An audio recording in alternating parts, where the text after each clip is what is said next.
Welcome back. Welcome back. It's the 28th annual Phyllis Schlafly Collegians Summit. I promised the last one virtually, even though we love this. We were just saying with Congressman Pete Sessions, it's a great setup here in Washington, D.C., the Phyllis Schlafly Eagles office. We have an office here. We often refer to it. People come by and have meetings. Last week there was a state representative from Arizona who had a meeting here. A few weeks before that, one of the pro-life leaders needed a place to meet. So we become a center, and it's a great setup. But we love to have our Collegians Summit in person. In fact, Shelby's here. Shelby Boswell is now works on Capitol Hill. I think she was at, were you Collegians? She was at our Eagle Council. She was at Collegians. So it's a great ambiance together, the summit. So next year, hopefully, if you're paying attention now, come back and we all gather in D.C., 150, 170 students, a couple of days, and we'll do that again. But this time, we're doing it virtual. Congressman Pete Sessions, he now represents Texas' 17th district. That's the district that includes Waco, the home of our chairman, Helen Marie Taylor, the illustrious Helen Marie Taylor, who is probably watching. And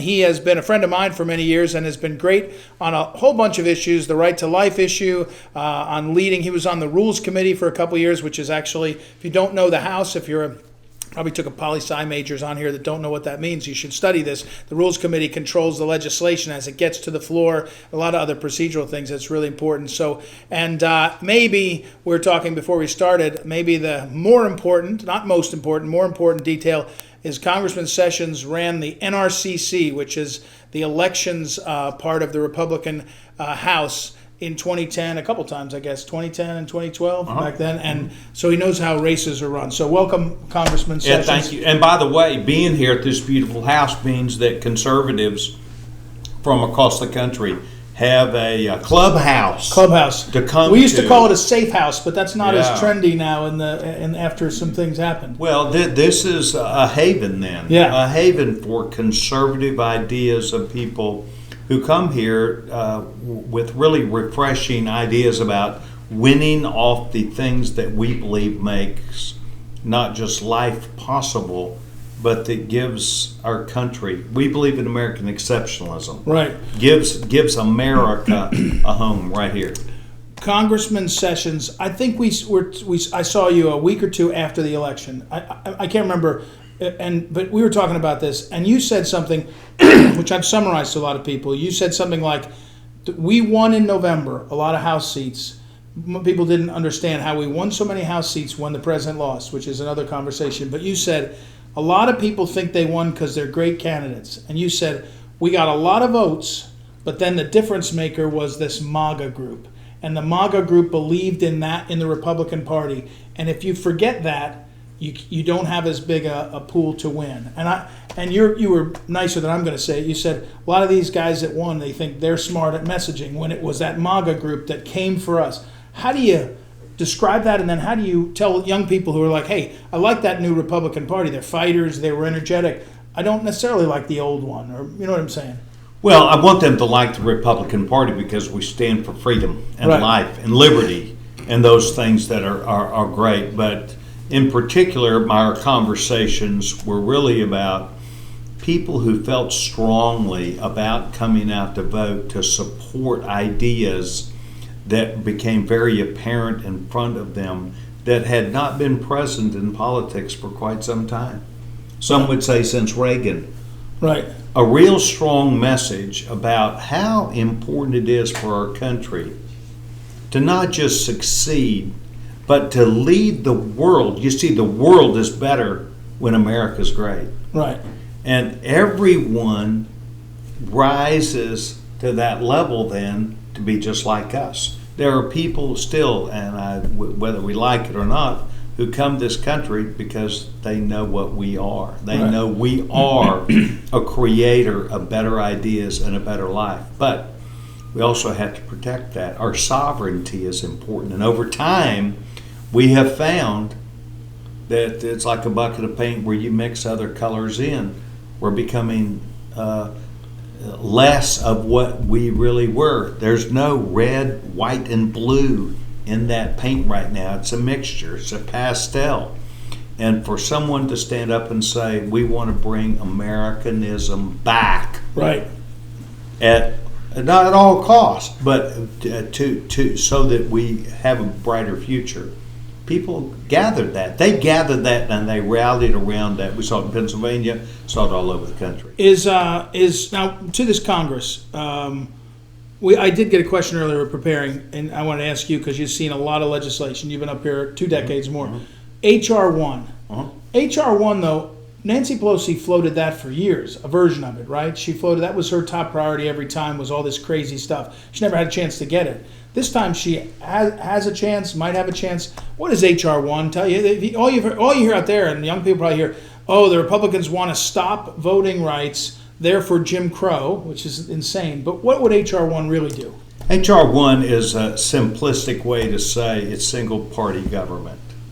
And it will all be decided in Washington, D.C. So, what does it actually do? H.R. 1 says that all voting laws and regulations, how we do things, will be controlled by Washington, D.C. They will make the determination. And it will have same-day voting. It will have, they're very specific about what they want. They want the same things that you saw in this election. Same-day voting. The ability, there is no such thing as fraud. Right. But here's what it does. It takes away federalism because states are the ones that are responsible for voting laws, not the federal government. We should not have control by the federal government. Every state should have their rules and regulations. And it was the basis of the lawsuit that Texas brought to the Supreme Court, where Texas said that they believe, and I believe too, that every state has its rules and its regulations, and theoretically we know about them. We expect that they will follow their own rules and regulations in fairness in every 4 years with a national election. And they changed those. They changed that. The Democratic Party overrode those in Democratic states where there are governors, and instead of following the law, they changed the law and waived the law in a number of circumstances, including checking of ballots, including boxes that would be open that you could lock these drop boxes. Right. And it took away the integrity of the system when someone else was counting on them doing it. Does in state legislature, you're obviously, I mentioned your Texas, the 17th district, state legislatures are the ones that can protect it, but down in Texas, they've been fighting amongst themselves, right? I think they have to have a special session now to get this done, right? Because the pressure from the outside forces is saying, don't do this, will, businesses. I mean, everybody who wins, I remember Phyllis Schlafly used to say something about this. Everybody who wins their election thinks that they were geniuses, right? If you lose an election, you learn what you really know. And are we really going to see state reforms? Are we really going to see fixes? Well, Texas has a problem in that Thomas Massey talked about a quorum. Right. Well, there's 100 Senate members of the Texas that are state reps that are required to form a quorum out of 150. Oh. Got to have 100. Well, the Republicans don't have 100. So what it means is that anytime the other side wants, instead of losing, they'll just walk out, and then a quorum can't be filled. Huh. So that's what happened. In fact, what Texas did was simply say that you could not do the things that have been done across the United States that would be against the law in Texas. But here's the biggest one. A Secretary of State or a non-elected person, no one can waive the law. And that's what's happened in these states. They have found circumstances where people, Secretary of States or governors, waived the law. The young people, they do these polls, high percentage say, and now a lot of percentages of older people say, the system doesn't work, I'm not going to bother. I'm just not checked in. How do you tell young people what's, the theme for this is the fight worth fighting and what's at stake? And, we heard earlier Thomas Massey talk about one person can do something, and Burgess Owens saying, you just keep fighting. A fight worth fighting. How do you tell young people, no, you're misreading it. It may feel like it's stacked up, it may feel like a mess, but here's how the arc goes, and you got to get in that fight.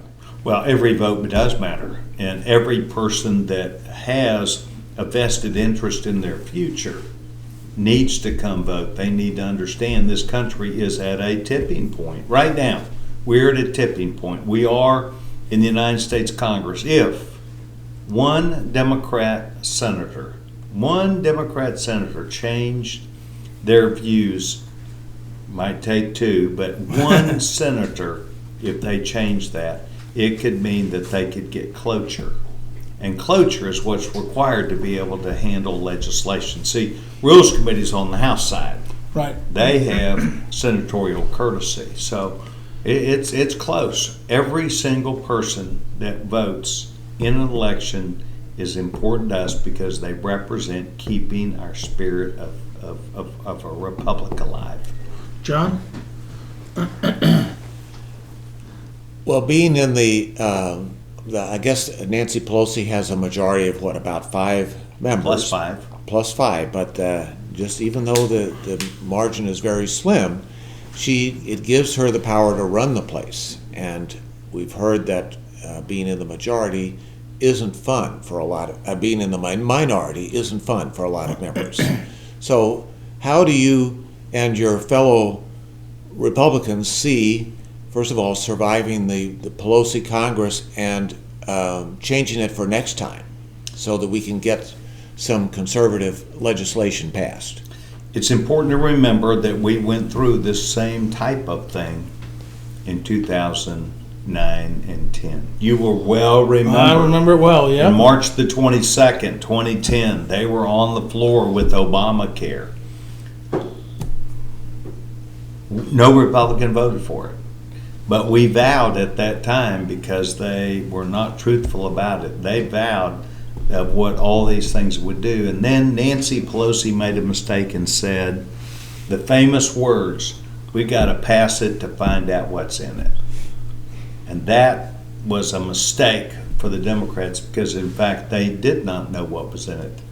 And it passed lots of guidelines that red lights and yellow lights of things that we should not be doing.